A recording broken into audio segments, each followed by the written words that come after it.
नमस्कार दोस्तों।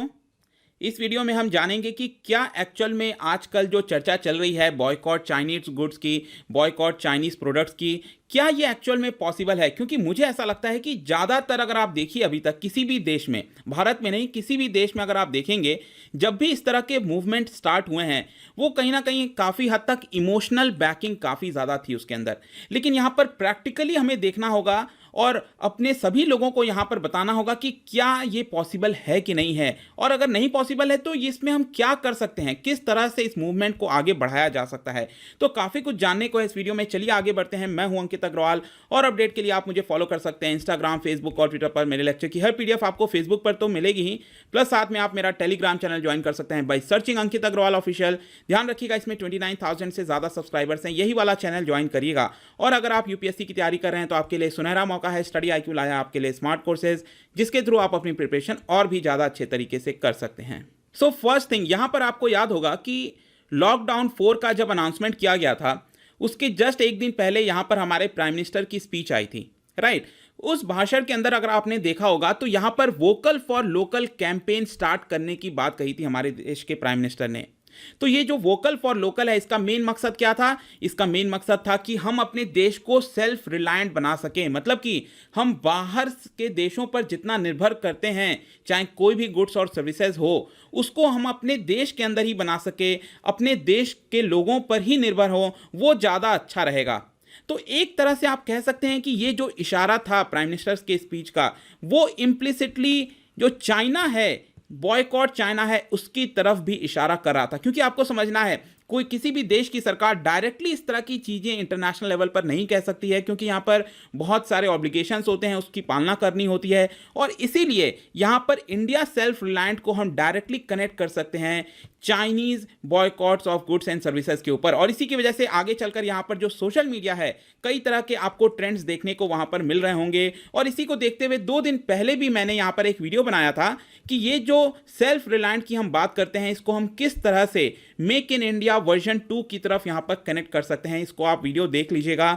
लेकिन आज हम इस वीडियो में बात करेंगे कि क्या ये एक्चुअल में पॉसिबल है, क्या बॉयकॉट ऑफ चाइनीज गुड्स, क्या ये फिजिबल है हमारे लिए। तो सबसे पहले हम देखते हैं यहाँ पर भारत और चाइना के ट्रेड के बारे में।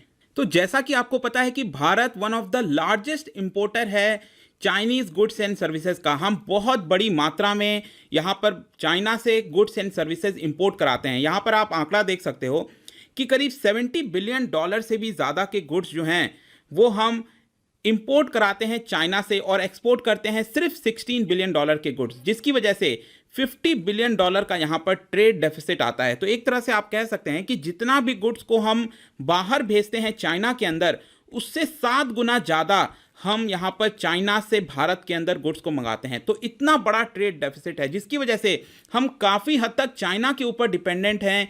इंडिया में जो भी आप गुड्स एंड सर्विसेज इस्तेमाल करते हो, वो हम चाइना के ऊपर बहुत ज़्यादा डिपेंडेंट हैं। चाहे आप किसी भी कंज्यूमरेबल ड्यूरेबल गुड्स की बात करिए, जैसे कि इलेक्ट्रिकल डिवाइसेस हो गए, मोबाइल फ़ोन्स हो गया, प्लास्टिक ऑब्जेक्ट्स हो गए, कार, सोलार सेल, बहुत सारे ऐसे गुड्स हैं। इनफैक्ट यहाँ पर मेडिसिनल ड्रग्स भी हैं, जैसे कि ट्यूबरक्लोसिस का दवाई हो गया, मेडिकेशंस हो गए, लेप्रेसी से रिलेटेड एंटीबायोटिक्स हो गया, बहुत सारी ऐसी चीज़ें हैं जिस पर हम चाइना के ऊपर डिपेंडेंट हैं। स्मार्टफोन की काफ़ी ज़्यादा बात चलती है, तो आप देखिए चाइनीज़ स्मार्टफोन के ब्रांड्स भी अगर आप देखेंगे भारत में, तो ये $8 बिलियन का मार्केट है, इससे भी कहीं ज़्यादा है। और चाइनीज़ मार्केट ने करीब हमारे देश का 50% से ज़्यादा जो स्मार्टफोन का मार्केट है वो ऑलरेडी कैप्चर कर चुका है। आप देख सकते हैं, चाहे लेनोवो हो, वीवो हो, ओप्पो हो, Xiaomi हो, इस तरह के बहुत सारे आपको मिलेंगे। और दूसरी तरफ अगर आप देखिए तो सैमसंग का जो मार्केट है ये 28% के आसपास है। और बाकी फिर कोई गुड्स बचता है तो यहाँ पर जो भारत के ब्रांड्स हैं, चाहे माइक्रोमैक्स हो, लावा हो, इस तरह के गुड्स आपको देखने को मिलेंगे। इनफैक्ट यहाँ पर China exported well over 60% of electronic products. यहाँ पर लगभग जितना भी इलेक्ट्रॉनिक प्रोडक्ट्स आया उसका 60% यहाँ पर चाइना के द्वारा एक्सपोर्ट किया गया था। इनफैक्ट यहाँ पर अगर आप देखिए, आप अपने डेली लाइफ में कोई भी प्रोडक्ट यूज़ कर रहे हो, उसमें आपको कहीं ना कहीं से चाइना का लिंक मिल जाएगा। इनफैक्ट यहाँ पर काफ़ी लोग जो कमेंट करते हैं बॉयकॉट चाइना इस तरह के, इनफैक्ट वो भी जो आप मोबाइल यूज़ कर रहे हो, भले ही आपको लग रहा हो कि किसी और ब्रांड का है, उसमें कोई ना कोई कंपोनेंट जो स्मार्टफोन के अंदर हो गया, लैपटॉप के अंदर हो गया, वो भी चाइना से आपको लिंक होते हुए दिखेगा। इसका रीज़न क्या है? इसका रीज़न है कि जो मॉडर्न डे की मैन्युफैक्चरिंग होती है वो बहुत ज़्यादा कॉम्प्लेक्स है और इंटरकनेक्टेड है। जो देश हैं आपस में एक दूसरे के साथ बहुत ज़्यादा इंटरकनेक्टेड है। इसका मैं आपको एक एग्जांपल बताता हूं, जैसे कि आप स्मार्टफोन का एग्जांपल लीजिए। अब स्मार्टफोन के अंदर भी अगर आप एप्पल का एग्जांपल लेंगे तो एप्पल में अगर आप देखिए तो जो इन्वेस्टमेंट आया है वो कहाँ से आया है? वो या तो यूएस में से आया और बाकी स्मार्टफोन के इन्वेस्टमेंट यहाँ पर आपको यूरोप के देशों से मिलेंगे।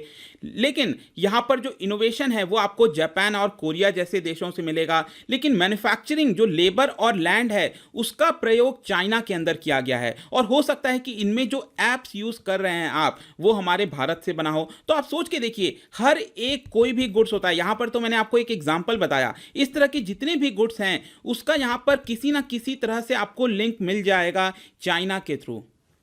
और इसीलिए यहां पर हम एक तरह से कह सकते हैं कि प्रैक्टिकली इतना पॉसिबल नहीं लगता कि पूरी तरीके से, हां हम एक फेज लेवल वाइज मैं आपको आगे बताऊंगा, लेकिन पूरी तरीके से अगर आप चाहो कि आज के डेट में हम चाइना को पूरी तरह से बॉयकॉट कर दें तो ये एक तरह का इमोशनल जजमेंट होगा, प्रैक्टिकल जजमेंट नहीं होगा। It is practically not possible. In fact यहां पर मैं आपको जो पहले के देशों के द्वारा यहां पर बॉयकॉट मूवमेंट स्टार्ट किए गए थे, ये कोई ऐसी नई बात नहीं है। पहले भी बहुत सारे इस तरह के बॉयकॉट मूवमेंट आए थे, लेकिन वो सभी कहीं ना कहीं आपको अभी तक कोई भी सक्सेसफुल बॉयकॉट मूवमेंट देखने को नहीं मिलेगा अभी तक। इनफैक्ट 1930s में क्या था कि जब जापान ने चाइना की टेरिटरी ऑक्यूपाई कर रखी थी, कॉलोनाइजेशन कर रखा था जापानीज ने, तो उस समय भी चाइना ने खुद इस तरह का बॉयकॉट मूवमेंट चलाया था जापान के प्रोडक्ट्स के ऊपर, लेकिन ये भी कहीं ना कहीं सक्सेसफुल नहीं हुआ। 2003 में आप याद कीजिए कि जब 9/11 का अटैक हुआ था, उसके बाद से 2003 में क्या हुआ कि यूएस कंज्यूमर फोरम ने यहां पर फ्रेंच गुड्स के ऊपर बॉयकॉट करने का निर्णय लिया। और क्यों किया? क्योंकि फ्रांस अपनी जो ट्रूप्स है, आर्मी है, उसको इराक में नहीं भेज रहा था। राइट, तो इस तरह की भी चीजें देखने को मिली। ऐसे ही आप जमाइका का भी देख सकते हैं एग्जांपल। उन्होंने भी ट्रिनिडाड एंड टोबैगो का जो गुड्स है उसको बॉयकॉट करने की कोशिश की। घाना ने यहां पर यूरोपियन देशों के गुड्स को बॉयकॉट करने की कोशिश की। और इस तरह से बहुत सारे एग्जाम्पल हैं, लेकिन आपको कोई भी एक सक्सेसफुल एग्जाम्पल देखने को नहीं मिलेगा। तो फिर बात आती है कि क्या इसका कोई ऑल्टरनेटिव हो सकता है? मतलब मैंने आपको इतनी सारी चीज़ें बताई अभी तक, आप सोच रहे होंगे कि हाँ ऐसा तो फिर ऐसा लग सकता है कि हम कभी बॉयकॉट नहीं कर सकते। ऐसा नहीं है, यहाँ पर ऑल्टरनेटिव भी हैं, लेकिन आपको उसके लिए कुछ प्राइस चुकाना पड़ेगा। हमारे देश को कुछ उसके लिए प्राइस चुकाना पड़ेगा। ऑल्टरनेटिव क्या हो सकता है? एक ही ऑल्टरनेटिव है, that is import substitution. Import substitution का क्या मतलब होता है कि चाइना से जितने भी गुड्स अपने देश में हम मंगा रहे हैं उसका प्रोडक्शन हमारे देश में हो सके। लेकिन क्या ये आइडियल है? क्या ये पॉसिबल है कि हम अचानक से जितने भी गुड्स आ रहे हैं सभी का प्रोडक्शन कर पाएंगे अपने देश में? शॉर्ट रन में तो आप समझ के देखिए कि ये पॉसिबल नहीं है। हो सकता है लॉन्ग रन में धीरे धीरे चीज़ों में जब बदलाव आए, 2 साल 4 साल, तब जाकर हम धीरे धीरे रिप्लेस कर सकते हैं चाइना के प्रोडक्ट्स को। राइट, तो लेकिन उससे होगा क्या कि जो एलोकेशन है रिसोर्सेज का हमारे देश के अंदर, क्योंकि आपको पता है रिसोर्सेज लिमिटेड अमाउंट में है, इकोनॉमी में हम यही कहते हैं कि रिसोर्स लिमिटेड है, उसको अगर हम चाहें तो एक ही प्रोडक्ट कर सकते हैं, या फिर अगर हमें ज़्यादा उसको यहाँ पर मैन्युफैक्चर करना है तो दूसरे चीज़ में कमी लानी होगी। अब यहाँ पर जब आप री एलोकेशन करोगे तो हो सकता है कि यहाँ पर एफिशिएंट से इनएफिशिएंट यूजेज में हम चले जाएं। इसका मतलब क्या है? जैसे कि सपोज मैं कहता हूँ, आपने अगर अपना ग्रेजुएशन किया है इलेक्ट्रिकल इंजीनियरिंग में, राइट, तो आपको उस फील्ड की नॉलेज है, लेकिन आपको जॉब मिलती है यहाँ पर मार्केटिंग की, तो क्या आप मार्केटिंग में अच्छे से परफॉर्म कर पाओगे? हो सकता है कर पाओ, हो सकता है नहीं कर पाओ, लेकिन आपकी जो टैलेंट है वो कहाँ पे है? टैलेंट तो आपका इलेक्ट्रिकल इंजीनियर का है। तो यहाँ पर क्या हो रहा है? आप एक रिसोर्स हो, लेकिन आपके रिसोर्स को यूटिलाइज इनएफिशिएंट तरीके से किया जा रहा है। तो यहाँ पर जब भी हम अपने देश के अंदर रीएलोकेशन ऑफ रिसोर्सेज करते हैं तो हो सकता है कि इनएफिशिएंट यूज हो, और जब भी रिसोर्स का इनएफिशिएंट यूज होगा तो वहां पर जो प्रोडक्ट्स की अवेलेबिलिटी है वो कम हो जाएगी हमारे देश में, जो क्वालिटी है प्रोडक्ट्स की वो कम हो जाएगी, जो प्राइस लेवल है वो बढ़ जाएगा। तो जैसा कि मैं आपसे कह रहा था कि बॉयकॉट तो हम कर सकते हैं, लेकिन उसके लिए हमारे देश को कुछ कीमत चुकानी पड़ेगी। तो ये जो 3 चीज मैंने आपको बताया, यही बेसिक कीमत है। तो यहां पर आगे का रास्ता क्या हो सकता है? तो मैं बहुत प्रैक्टिकल चीजें दोस्तों आपको बता रहा हूं, यहां पर इमोशनल तरीके से चीजों को मैं नहीं ले रहा हूं। यहां पर आगे का रास्ता यही है अगेन कि हमारी जो कंपनीज हैं उनको और ज़्यादा बेहतर करना पड़ेगा, हार्ड वर्क करना पड़ेगा, यहाँ पर एफिशिएंट बनना पड़ेगा। जिस तरह से चाइनीज़ कंपनीज जिस तरह से यहाँ पर इनोवेशन करती हैं, रिसर्च करती हैं, उसकी तरफ आगे बढ़ना पड़ेगा ताकि हम उनकी ऊपर compete कर सकें। इनफैक्ट यहाँ पर जो गवर्नमेंट है, सरकार है, उसका बहुत बड़ा रोल होगा। यहाँ पर सरकार को जो इंफ्रास्ट्रक्चर है, सर्विसेज है, उसको भारी मात्रा में प्रोवाइड करने पड़ेंगे। जो लोन्स हो गए उसको सस्ते अमाउंट पर प्रोवाइड करने पड़ेंगे। यहाँ पर लैंड रिफॉर्म, जो लेबर रिफॉर्म है, उसको ईज करना होगा, तब जाकर चीज़ों को हो सकता है। और अल्टीमेटली हम बॉयकॉट चाइनीज प्रोडक्ट्स तभी कर पाएंगे जब यहाँ पर भारत और चाइना के बीच में जो गैप है वो और कम हो जाए, क्योंकि इस समय जो गैप है वो काफ़ी बढ़ चुका है, चाहे आप जीडीपी के टर्म्स में देखिए, पर कैपिटा जीडीपी के टर्म्स में देखिए।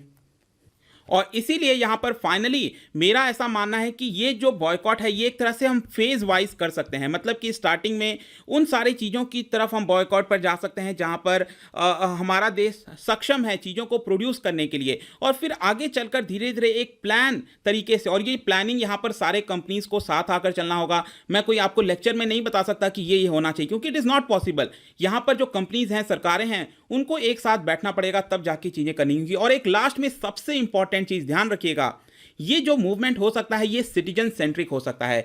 नागरिक आकर यहां पर कर सकते हैं ये पूरा मूवमेंट। क्योंकि मैं आपको एक अच्छा एग्जांपल बताता हूं। आपको पता है कि पिछले कुछ टाइम से यूएस और चाइना के बीच में ट्रेड वॉर चल रहा है, राइट? तो यहां पर यूएस गवर्नमेंट ने रिसेंटली, जो ट्रंप एडमिनिस्ट्रेशन है, उन्होंने चाइनीज गुड्स के ऊपर सैंक्शन लगा दिया था। अब इसको रिटेलिएशन में यहां पर जो शी जिनपिंग की जो एडमिनिस्ट्रेशन है, उन्होंने भी यूएस से जो वो इंपोर्ट कराते थे क्रॉप्स को, स्पेशली यहाँ पर जो सोयाबीन हो गया, उसको यहाँ पर बैन कर दिया अपने देश के अंदर। इससे क्या हुआ कि यूएस के अंदर जो फार्मर हैं, जो सोयाबीन बेचते थे, एक्सपोर्ट करते थे चाइना के अंदर, उनको बहुत बड़ा नुकसान हुआ। जिसकी वजह से आप देखिए तो जो प्रेसिडेंट ट्रंप की एडमिनिस्ट्रेशन है, उनको $28 बिलियन का बेल आउट पैकेज निकालना पड़ा था यूएस के फार्मर्स के लिए। तो यहाँ पर आप सोच के देखिए कि सरकार इस तरह के डायरेक्ट स्टेप्स नहीं ले सकती है, कहीं ना कहीं सिटीजन्स का इसमें बहुत बड़ा योगदान होने वाला है। तो let me know in the comment section आप इसके बारे में क्या सोचते हैं, और प्रैक्टिकल वे में आप इसको सोच के देखिएगा। यहाँ पर इमोशनल तरीके से अगर आप देखेंगे तो हर चीज़ बॉयकॉट बहुत आसान लगता है बोलना, लेकिन चीज़ें बहुत ज़्यादा टफ होती हैं। हमारे यहाँ देश में जितने भी गुड्स आते हैं, चाहे आप इवन किसी भी चीज़ का मैन्युफैक्चरिंग करते हैं, मैं अपने रिसेंट एग्जाम्पल से बता सकता हूँ। अगर आपको मास्क भी बनाना है तो अगर आप सर्च करेंगे कि मास्क बनाने के लिए जो मशीन है वो भी काफ़ी हद तक हम चाइना से इस समय इंपोर्ट करा रहे हैं। तो आप सोच के देखिए इतनी सारी चीज़ें हैं, क्या ये पॉसिबल है करना? Let me know in the comment section आप इसके बारे में क्या सोचते हैं। अगर आप मुझसे इकोनॉमी पढ़ना चाहते हैं तो मेरा कोर्स लॉन्च हो चुका है 1000 MCQ इकोनॉमी का, आप जाकर परचेस कर सकते हैं। प्लस साथ में already daily UPSC MCQ course launch हो चुका है। प्लस यहाँ पर किसी भी इंक्वायरी के लिए आप मुझसे डायरेक्टली इंस्टाग्राम पर जुड़िए, यहाँ पर भी मैं एक MCQ डालता हूँ, आप जाकर प्ले कर सकते हैं। मिलता हूँ आपसे next time. Till then, thank you very much, see you soon.